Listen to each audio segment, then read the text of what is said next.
La enorme masa humana, en sus necesidades, hace recordar en cierto modo a las sucesivas olas del mar.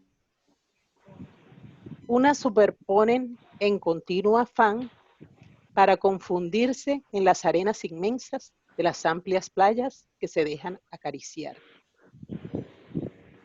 De la misma manera, Jesús se asemejaba a un océano de infinito amor, cuya ternura se expande en las constantes oleadas de afecto, envolviendo a las criaturas humanas que lo buscaban. De este modo, dos océanos se confundían en un mismo infinito. La misericordia del Señor y las ansiedades de las masas en sufrimiento. Por donde pasaba, las aflicciones corrían tras él, teniendo la certeza que serían atendidas. De ciudad en ciudad, lo seguían los corazones dilacerados y las almas que padecían debido a la salud, paz, consuelo. Las bendiciones de Jesús eran pan y vida. El poder político, generador de miserias cuando es arbitrario, fomenta desequilibrios y establece la vigencia del soborno moral de la indignidad. Junto con esa desdichada situación, crece la ignorancia, responsable de las más terribles llagas del alma, pues origina el nacimiento de los enemigos del progreso y la felicidad humana.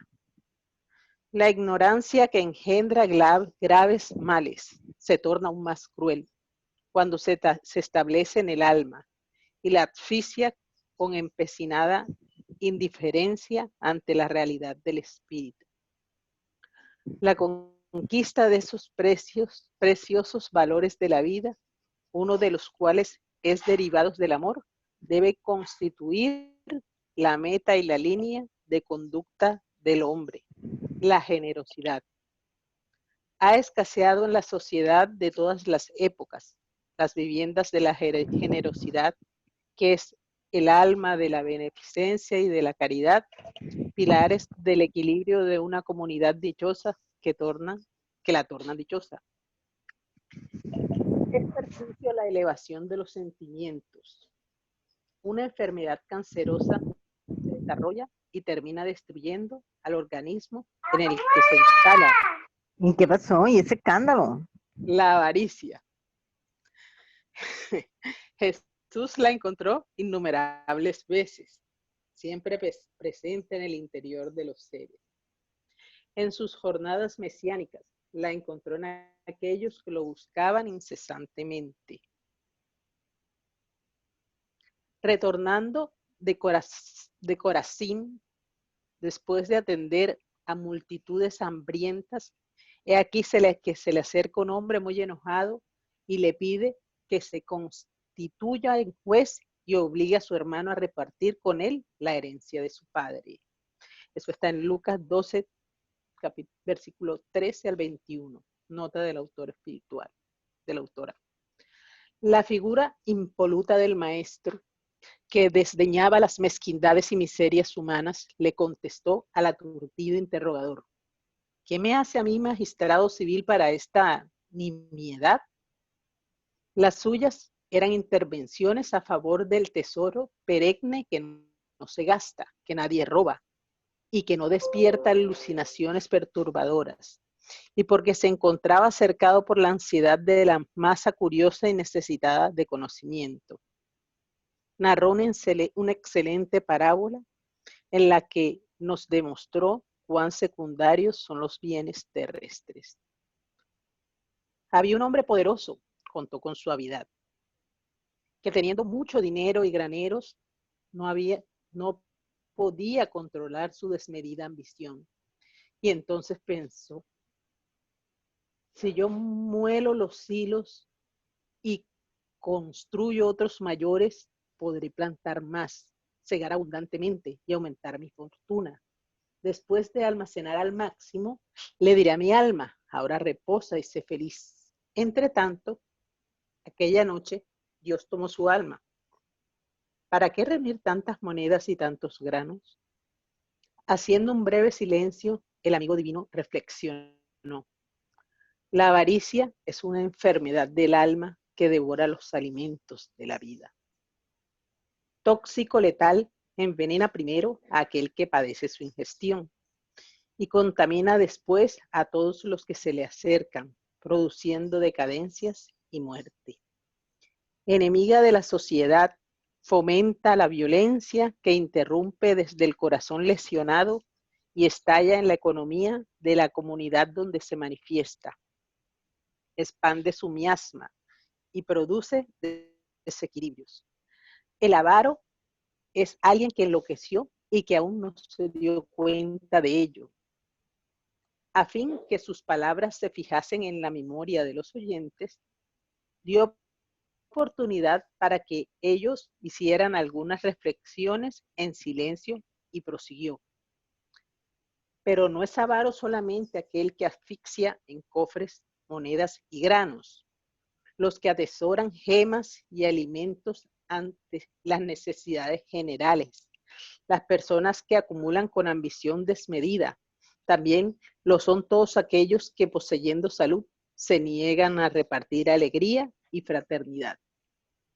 La avaricia también se manifiesta en los que poseen inteligencia y se rehúsan a enseñar a los ignorantes, en los que tienen tendencias artísticas y no las manifiestan, negando belleza a los paneles entristecidos de los hombres. Están los avaros del amor, que se resisten a distribuir afecto, enclaustrándose en la indiferencia y la animosidad. Nadie está tan desprovisto de recursos que no pueda esparcir simientes de esperanza, sonrisas, sonrisas de aliento, dádivas de ternura, incentivos y solidaridad espiritual. Acariciaban a la naturaleza las perfumadas brisas del atardecer mientras las estrellas brillaban. En lo alto, como respuesta de la generosidad de Dios hacia las inmensas necesidades humanas.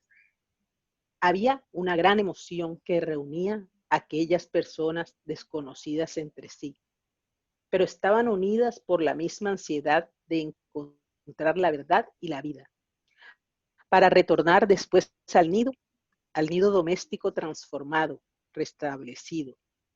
Y como aún había quedado en los corazones algunas íntimas inquietudes, el Señor volvió sobre el tema y concluyó. La avaricia entorpece los sentimientos y la generosidad los engrandece. La avaricia quita, la generosidad multiplica, la avaricia mata y la generosidad da la vida. Los tesoros de la vida eterna, que todos deben interesarse por conquistar, constituyen también un desafío para sus depositarios, quienes siendo felices son invitados a dividirlos, tarea sublime que los multiplica. Anunciad pues el reino de los cielos y sus riquezas, y alegraos ante la generosidad del Padre que os hace llegar y reparte las fortunas de la luz del conocimiento que os baña por dentro, anulando toda sombra de la que debéis liberaros. Y como se hizo grandilocuente silencio, la multitud comenzó a disiparse, nutrida y amparada, mientras que el maestro, reuniendo a sus discípulos, les dijo con enternecedora alegría, vámonos de aquí. Y salió teniendo la visión de la humanidad en el fruto cuando esté liberada del cáncer de la avaricia. Fin. Hola. Listo, comenta. Yo pensé que bueno, el capítulo se llama Jesús y la avaricia. Ahí, que ese es uno de los peores cánceres que tenemos en la humanidad, que es la avaricia, el querer tener más, la codicia, el querer no soltar, el querer todo para nosotros mismos. Ese es lo que al ser humano más lo carcome, uno de los peores males del ser humano, la avaricia. Entonces acá Jesús, con sus parábolas, habla acerca de que realmente lo más importante es cultivar todas las cosas buenas, o sea, el dar. No solamente una persona es avara con el dinero, que también ahí dice que pueden ser avaros con la alegría, con el querer enseñar a los demás, con brindar el tiempo a alguien, con escuchar a alguien que necesite ser escuchado en algún momento.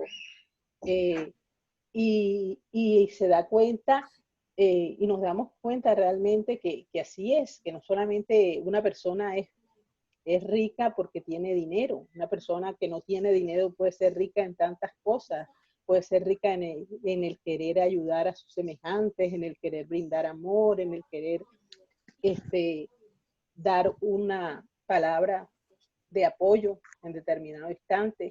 Entonces este capítulo realmente es lo que habla. Y cuando Jesús las masas lo oyeron aquí en el lugar donde él estaba, se fueron tranquilos, sabiendo que habían aprendido otra lección del gran maestro, otra lección de humildad y de amor. Eso es lo que más o menos acá resumo. No sé qué tienen que decir los demás compañeros que me escuchan.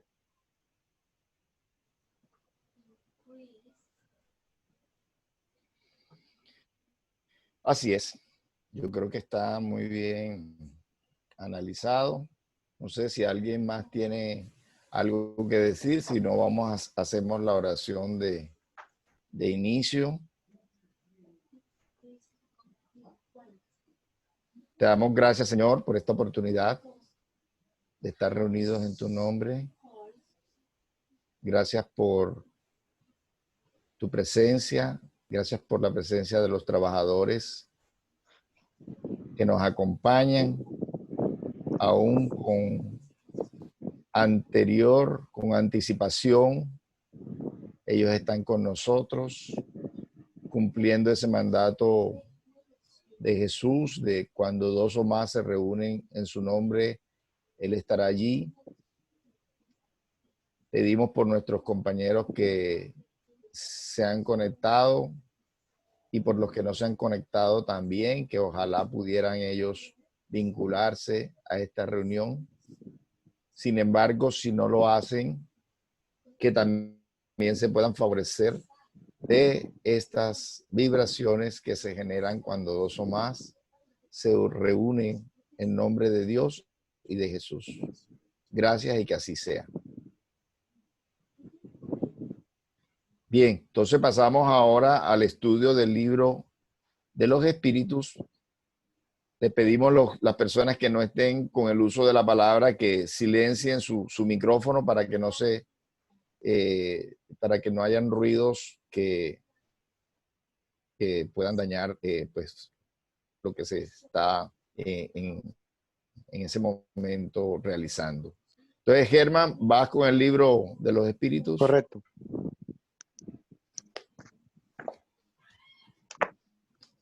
Quedamos en la pregunta 183. Ahora sí. 183. Sí.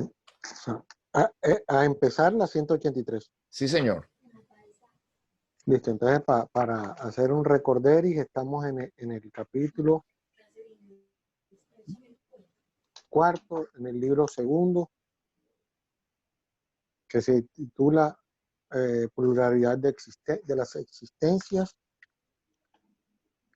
en el ítem encarnación en los diferentes mundos, ¿no es así? Bien.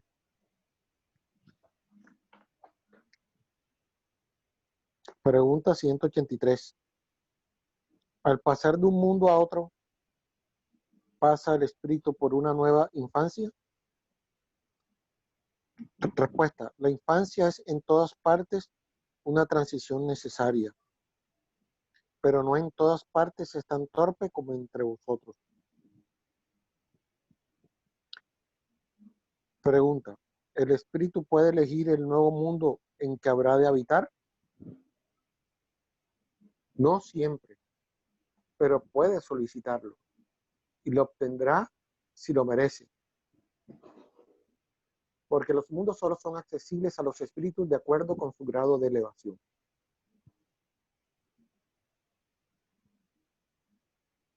Pregunta. Si el espíritu no pide nada, ¿qué es lo que determina el mundo en que habrá de reencarnar? Su grado de elevación. Pregunta. ¿El estado físico y moral de los seres vivos es perpetuamente el mismo en cada mundo? No. Respuesta. No. Los mundos también se encuentran sujetos a la ley del progreso. Todos comenzaron como el vuestro, como por un estado inferior. La propia tierra experimentará una transformación semejante. Se convertirá en un paraíso terrenal cuando los hombres sean buenos. Así las razas que actualmente pueblan la tierra desaparecerán algún día y serán reemplazadas por seres cada vez más perfectos. Esas razas transformadas sucederán a la actual como esta ha sucedido a otras más groseras aún.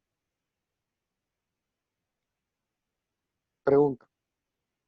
¿Existen mundos en los que el espíritu, cuando deja de habitar en un cuerpo material? El número de la pregunta, dilo. 186. Pregunta. ¿Existen mundos en los que el espíritu, cuando deja de habitar en un cuerpo material, no tiene otra envoltura más que el periespíritu? Respuesta. Sí. E incluso esa envoltura se vuelve tan etérea que para vosotros es como si no existiera. Ese es el estado de los espíritus puros. 186A. Pregunta. De ahí parece resultar que no hay un límite preciso entre el estado de las últimas encarnaciones y el del espíritu puro. Respuesta. Ese límite no existe. La diferencia entre ambos estados desaparece poco a poco, por lo que se vuelve imperceptible como la noche que se diluye ante las primeras luces del día. 187. ¿La sustancia del espíritu es la misma en todos los mundos? No, es más o menos etérea. Al pasar de un mundo a otro, el espíritu se reviste con la materia propia de cada uno de ellos, lo que se opera con la rapidez del relámpago. Pregunta 188. ¿Los espíritus puros habitan en mundos especiales o se encuentran en el espacio universal sin estar más vinculados a un mundo que a otro? Los espíritus puros habitan en mundos determinados, pero no están confinados en ellos como los hombres en la tierra. Con más facilidad que los demás espíritus pueden estar en todas partes. Ahora viene la explicación, porque con esta explicación termina el ítem que se titula Encarnación en los diferentes mundos. Según los espíritus de la totalidad de los mundos que componen nuestro sistema planetario, la Tierra es uno de aquellos cuyos habitantes se encuentran menos adelantados física y moralmente. Marte sería más inferior aún, y Júpiter muy superior en todos los aspectos. El Sol no sería un mundo en el que habitan seres corporales, sino un lugar de reunión de los espíritus superiores, que desde allí radian con el pensamiento hacia los otros mundos. a los que rigen por intermedio de espíritus menos elevados, con los cuales se comunican a través del fluido universal. En cuanto a su constitución física, el Sol sería un foco de electricidad. Todos los soles parecerían estar en la misma situación. El volumen de cada mundo y su distancia al Sol no tienen ninguna relación necesaria con su grado de adelanto, pues al parecer Venus está más adelantado que la Tierra y Saturno menos que Júpiter. Muchos espíritus que en la Tierra animaron a personas conocidas han manifestado que están reencarnados en Júpiter, uno de los mundos más cercanos a la perfección. Nos hemos asombrado al ver en ese planeta tan adelantado a hombres a quienes la opinión no colocaría en este mundo al mismo nivel. Eso no debe sorprendernos ni considerarnos, en primer lugar, que algunos espíritus que habitan en ese planeta han podido ser enviados a la Tierra para cumplir en ella una misión que, desde nuestro punto de vista, no los ubicaba en la primera fila. Segundo, entre su existencia terrestre y la de Júpiter, es posible que esos espíritus hayan tenido otras intermedias en las cuales mejoraron. Por último, que en ese mundo, al igual que en el nuestro, hay distintos grados de desarrollo y de uno a otro grado puede existir una distancia semejante a la que separa entre nosotros al salvaje del hombre civilizado. Así pues, del hecho de habitar en Júpiter no se sigue que se esté al nivel de los seres más adelantados, como tampoco se está al nivel de un sabio del instituto por el hecho de vivir en París. Las condiciones de longevidad tampoco son en todas partes las mismas que en la Tierra. Las edades no se pueden comparar. Una persona que falleció hace algunos años, al ser evocada, dijo que hacía 6 meses que estaba encarnada en un mundo cuyo nombre desconocemos.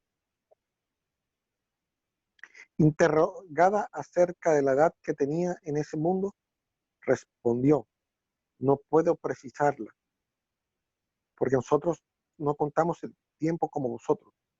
Además, el modo de vida no es el mismo. Aquí nos desarrollamos mucho más rápido.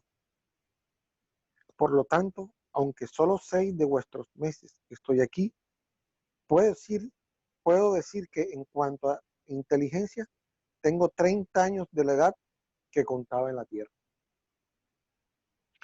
Y termina este ítem de la encarnación de los diferentes mundos. O sea, aquí nos está explicando los distintos mundos que existen, los distintos planetas, y catalogamos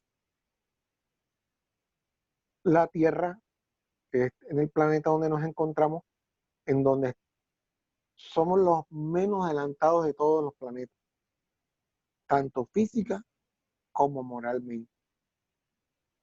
Y que los espíritus superiores se encuentran ubicados en el Sol. Y que a medida que vamos mejorándonos, tanto física como moralmente, vamos cambiando, nos van dando como que un premio de cambiarnos de sistema planetario, de acuerdo a nuestra propia evolución. O sea que nosotros mismos somos los que trazamos esa línea de conducta para tener ese merecimiento de encontrarnos en otro planeta, distinto a la Tierra. ¿Verdad? Germán, yo no sé si es porque es una traducción diferente, una edición diferente, pero me parece que te volaste un párrafo donde dice que muchas respuestas análogas han sido dadas por otros espíritus. Y esto no es nada inverosímil. No vemos en la Tierra que una multitud de animales llegan en pocos meses a su desarrollo normal. ¿Por qué no ha de suceder lo mismo con el hombre en otras esferas?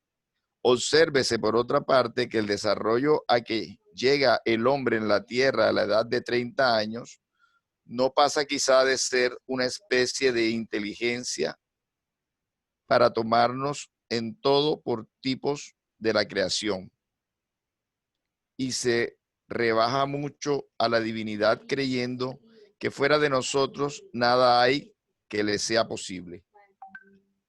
¿Ese lo tenía la traducción o no lo tenía? No lo tenía. Ah, bueno, perfecto. Bien, entonces, sí me parece muy bien tu análisis. Yo quisiera agregar que en una revista espírita salieron en la época de Kardec y varias manifestaciones que decían de las casas de ciertos seres que habitaban en Júpiter. Por ejemplo, las casas, pinturas donde pintaban las casas donde vivía, por ejemplo, el espíritu Mozart en Júpiter, ¿sí? Y hubo varias pinturas espirituales en esa época que corroboran esto que dice Kardec, o que dicen bueno, sí, es Kardec en su desarrollo, de que en Júpiter viven espíritus que pasaron por la Tierra y que es el planeta más cercano a la Tierra, que está más cerca de la perfección, pues los habitantes de Júpiter. Entonces, es muy interesante esto y que el Sol, pues, concordando con las preguntas y respuestas anteriores, es un sitio donde se reúnen espíritus superiores, ¿ya? Y que lo utilizan para esas vibraciones, para esas oraciones, para esas irradiaciones que hacen para los planetas que lo rodean, pues como están en un centro planetario, un centro del sistema solar. Interesante también esta parte porque hemos leído en algunos libros que los sitios donde más fuerte pega el sol son, o el sol, mejor dicho, con sus energías, con su calor, con sus vibraciones, en los sitios ecuatoriales, digamos, en los sitios donde pega más fuerte el sol, al parecer los miasmas espirituales son destruidos con más facilidad y realmente muchas de nuestras, digamos, vibraciones se ven favorecidas por esos rayos del sol y podemos tener una mayor relativa calma, como que muchas situaciones negativas pues son destruidas por estas buenas vibraciones que son expedidas del sol, que ya sabemos que no es solamente con esta explicación, no es solamente lo físico, no es solamente el calor, no es solamente las energías, sino que también están las vibraciones, las oraciones de estos espíritus superiores que temporalmente, por un tiempo, se reúnen en una estrella como nuestro Sol. ¿Alguien más quiere comentar algo? ¿Quiere decir algo?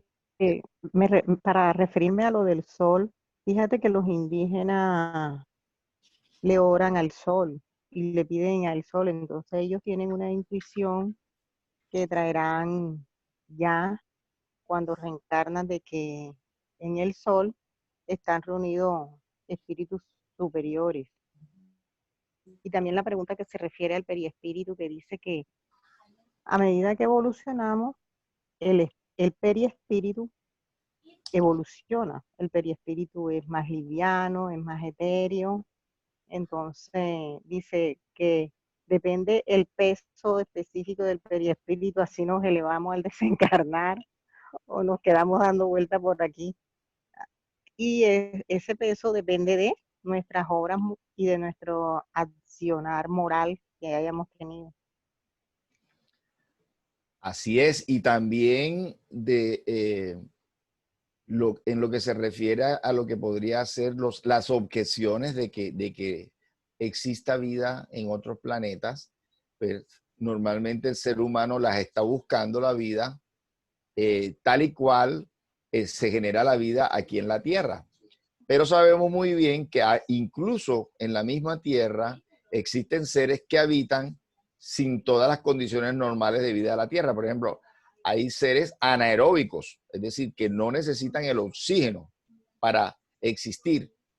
En la página de YouTube o en la cuenta de YouTube, Novedades Espirituales, hemos colocado varios videos interesantes donde las investigaciones que se han hecho en el espacio buscan condiciones de vida diferentes y las comparan con condiciones de vida de ciertos sitios acá en la Tierra, en las cavernas, en la profundidad del mar. Es decir, que pueden ocurrir condiciones de vida en otros planetas parecidas a condiciones de vida en la Tierra en lugares inhóspitos de la misma Tierra. Entonces, como demostrando que las formas de vida en otros planetas no tienen que ser necesariamente las mismas de la normalidad de la forma de vida aquí en la Tierra. ¿Alguien más quiere decir algo sobre el tema? Encarnación en diferentes mundos.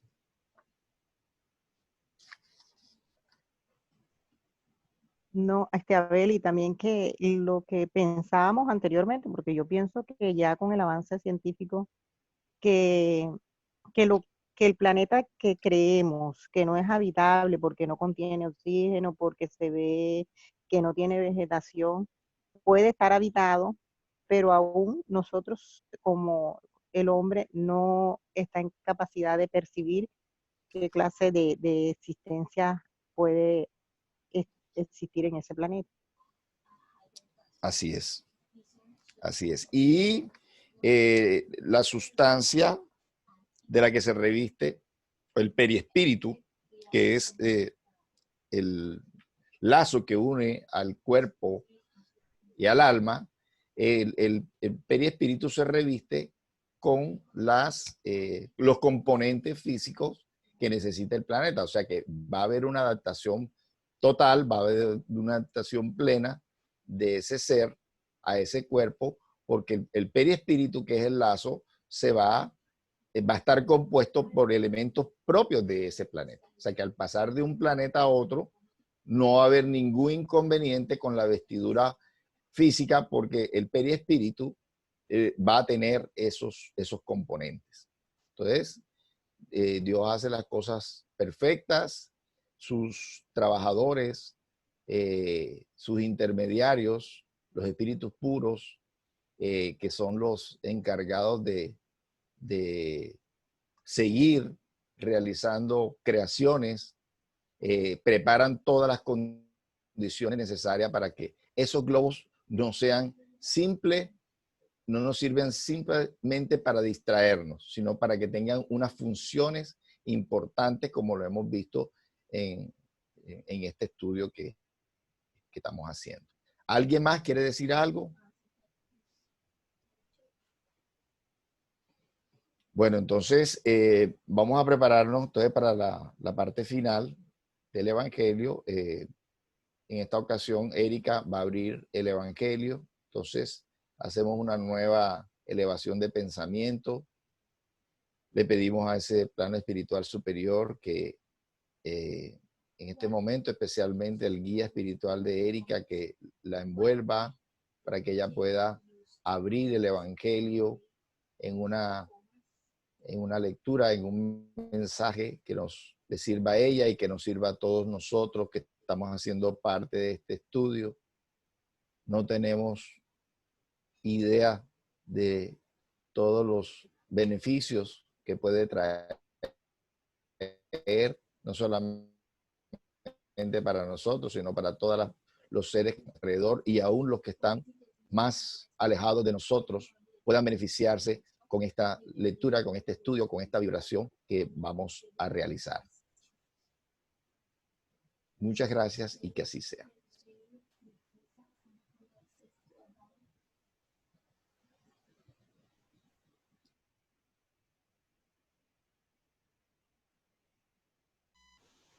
Bueno, del capítulo 11. Dad a César lo que es de César.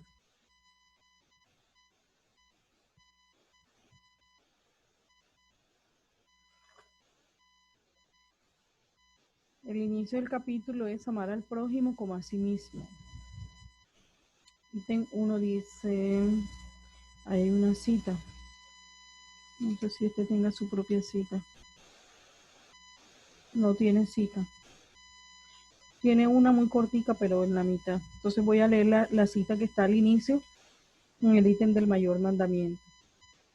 Dice, los fariseos, sabiendo que él había hecho callar la boca a los saduceos, reuniéronse. Y uno de ellos, que era doctor de la ley, le vino a hacer esta pregunta para tentarlo. Maestro, ¿cuál es el mayor mandamiento de la ley? Jesús le respondió, amaréis al Señor nuestro Dios con todo vuestro corazón, con toda vuestra alma y con todo vuestro espíritu. Este es el mayor y el primer mandamiento. Y he aquí el segundo, que es semejante a aquel. Amaréis a vuestro prójimo como a vosotros mismos. Toda la ley y los profetas se resumen en estos dos mandamientos. San Mateo, capítulo 22, versículo 34 al 40. Dad al César lo que es de César. Entonces los fariseos, habiéndose retirado, decidieron entre sí sorprenderle en sus palabras. Mandáronle pues sus discípulos con los herodianos para decirle, Señor, sabemos que eres veraz y que enseñas el camino de Dios por la verdad, sin considerar a quien quiera que sea, porque no consideráis a la persona de los hombres. Decidnos pues vuestro consejo sobre esto. ¿A nosotros es permitido pagar tributo a César o no pagarlo? Mas Jesús, conociendo su malicia, les dijo, hipócritas, ¿por qué me tentáis? Mostradme la moneda que se da para el tributo. Y habiéndoles ellos presentado una moneda, Jesús les dijo, ¿de quién es esta imagen y esta inscripción? De César, le dijeron. Entonces Jesús les respondió, dad pues a César lo que es de César, y a Dios lo que es de Dios. Oyéndole hablar de esa manera, admiraron su respuesta y dejándolo se fueron. San Mateo capítulo 22, versículo del 15 al 22. Y en San Marcos capítulo 12, versículo 13 al 17. La cuestión propuesta a Jesús era motivada por la circunstancia de que, teniendo los judíos horror al tributo impuesto por los romanos, hicieron de ella una cuestión religiosa.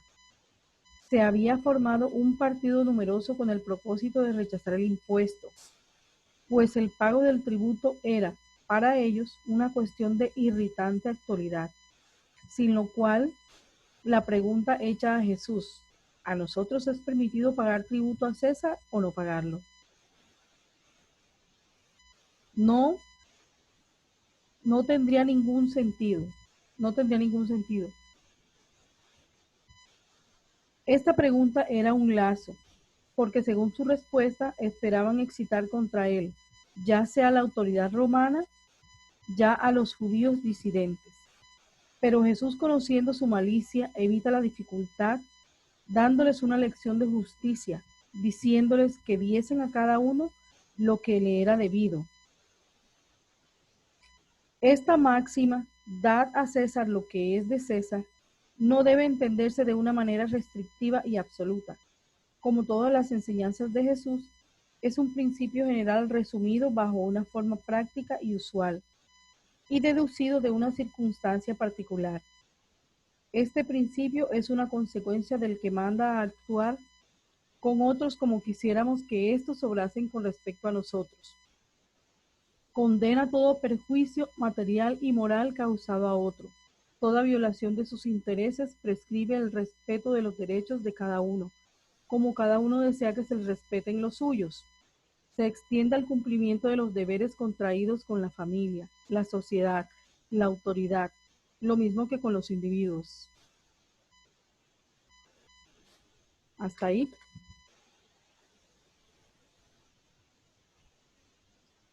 Ok.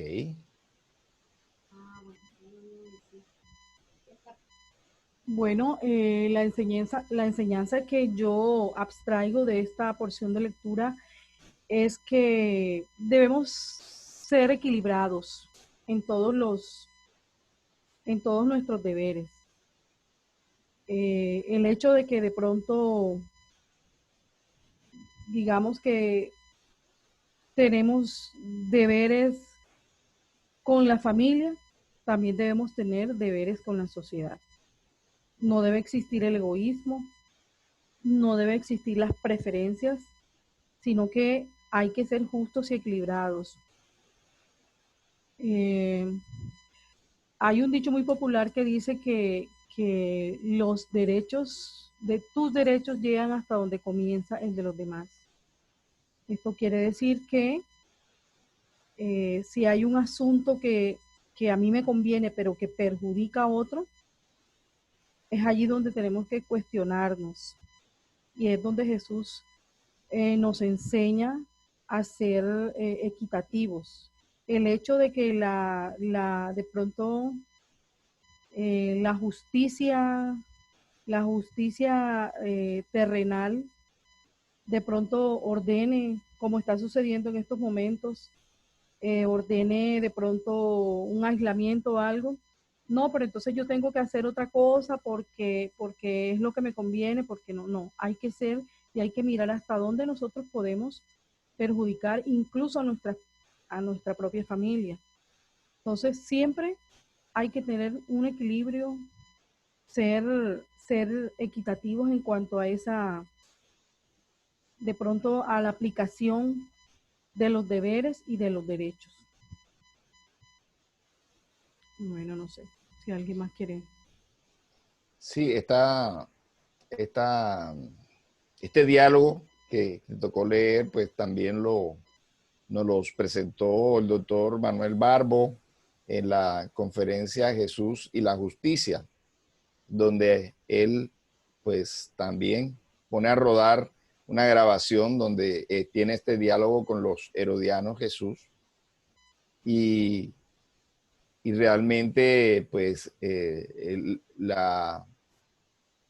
digamos, la conclusión de su charla es que la justicia de Dios se ve reflejada con la ley de la reencarnación, ¿verdad? Que ya hemos hablado precisamente en este estudio del libro de los espíritus, porque en este capítulo tanto se habla de la reencarnación como se habla de la reencarnación en los diferentes mundos. Entonces, si nosotros tenemos que ser,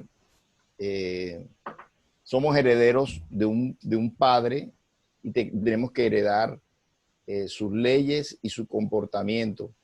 Y si él ha querido que nosotros tuviéramos todas las oportunidades, ¿verdad? Diferentes reencarnaciones, diferentes oportunidades para incluso resarcir nuestros errores, ¿verdad?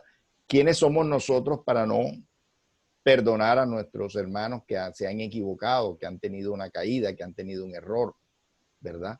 Entonces, eso debemos nosotros también heredar de Dios esa justicia, esas oportunidades que Él nos da a todos, que nos ha dado a todos y que nos va a seguir dando a todos. Entonces, eso debe reflejarse en nuestro comportamiento con nuestros semejantes, ¿verdad? Empezando por el prójimo más próximo, que son nuestros familiares, y siguiendo con todo nuestra familia social, ¿verdad? Todas las personas con las que estamos conviviendo. Como decías tú, en este momento Barranquilla y el Atlántico están bajo el ojo del huracán porque no hemos sabido comportarnos unos con otros, ¿verdad? Valorar esas oportunidades, cuidarnos, ¿sí? Estamos pensando solamente en nosotros, no estamos pensando en los demás, no estamos pensando en los médicos que han caído tantos y que están enfermos muchos, ¿verdad? No estamos pensando en las personas de los cajeros, en los de las tiendas, o sea, realmente tenemos que hacer más esfuerzos por cuidarnos, por heredar esa justicia de Dios que le da tantas oportunidades a los demás, y también la parte del perdón, también la parte del perdón.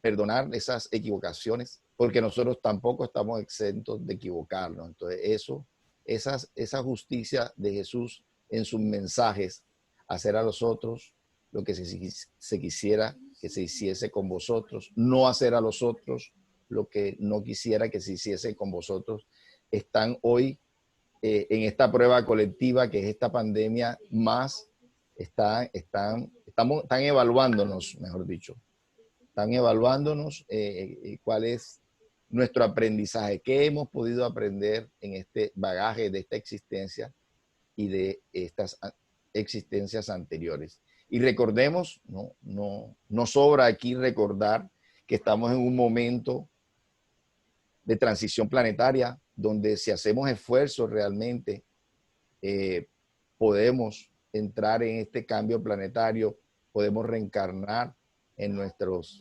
este planeta que está teniendo un movimiento increíble, aunque no se vea, están encarnando espíritus superiores. Y como nos decía el Manuel Barbo González, a partir del año 2030 más o menos no van a encarnar espíritus ya rebeldizados ante las leyes espirituales, porque ya es la hora del cambio planetario. Marta está pidiendo la palabra también, Marta. Sí, referente a que Jesús le dio a entender en esa época al pueblo que las leyes del hombre había que cumplirlas, excepto cuando una ley perjudica a todo un pueblo, como lo dijo Gandhi. Cuando una ley perjudica a todo un pueblo, el pueblo no tiene por qué cumplirla, o sea, el pueblo tiene que protestar, como lo hizo Gandhi de una manera pacífica y como lo han hecho otros héroes de la historia que vinieron a esa misión a dejar una huella y a dejar una enseñanza también en la humanidad. Solo cuando la ley perjudica a un pueblo en conjunto es deber de no cumplirla, pero del resto las leyes, o sea, cada pueblo tiene sus leyes de acuerdo. Una vez que yo te hice una pregunta a ti sobre la pena de muerte, bueno, la pena de muerte en una época fue necesaria, pero ya en esta altura en que estamos evolutiva, no debe existir la pena de muerte, y aún existe en ciertos estados de todo el planeta. Sobre todo en Estados Unidos, hay todavía en ciertos estados y en Asia donde existe la pena de muerte por ciertos delitos. Entonces, pero la ley hay que respetarla y hay que cumplirla, porque merecemos la ley que no cumplimos, la ley del hombre que no cumplimos y perjudicamos a otros, porque el que incumple una ley no solo no quiere a los demás, al primero que no se quiere y no se ama es a él, porque en la pandemia ese irrespetuoso que no le importa salir a la calle o formar una parranda y traer amigos a su casa, el primero que no se está queriendo es él mismo. Entonces, eso es peor, porque él ahí, ahora mismo en la ley de la pandemia, si se va a cumplir, pues va a tener sanción tanto como en la ley del hombre, como va a tener sanción en el mundo espiritual. Va a ser doblemente sancionado. Sí, apoyando un poquito lo que dice Marta, ¿qué hacen las personas que están incumpliendo esas leyes de la pandemia? Lo que hacen es excitar, digamos que revolverse en contra y buscar culpables. Es que lo malo es buscar culpables cuando no vemos que nosotros mismos somos los que estamos generando y fomentando ese desorden de alguna manera.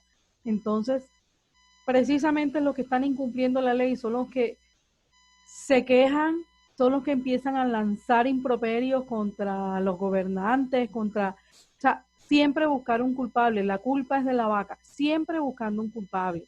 Entonces, tenemos que analizarnos nosotros. Esta doctrina nos invita primero a analizarnos, a mirar qué podemos aportar nosotros para poder empezar a juzgar y a generar esa revolución, que eso no trae nada bueno.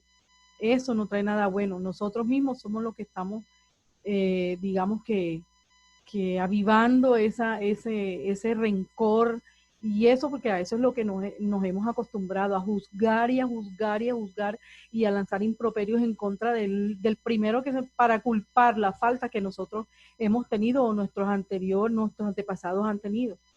Entonces, hay que mirar a ver cómo apoyamos de manera positiva y de manera asertiva, cómo aportamos a la organización y a la formación moral de otras personas. Eso era todo.